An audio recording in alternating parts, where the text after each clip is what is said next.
छोटी है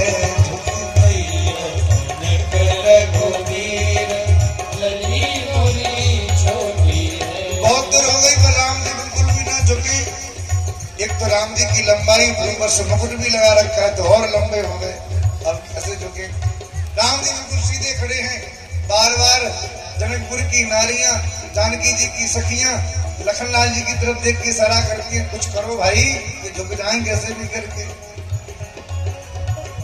जय मालाली कब से ठाड़ी, जय मालाली कब से ठाड़ी, जय मालाली कब से ठाड़ी, जय मालाली कब से ठाड़ी।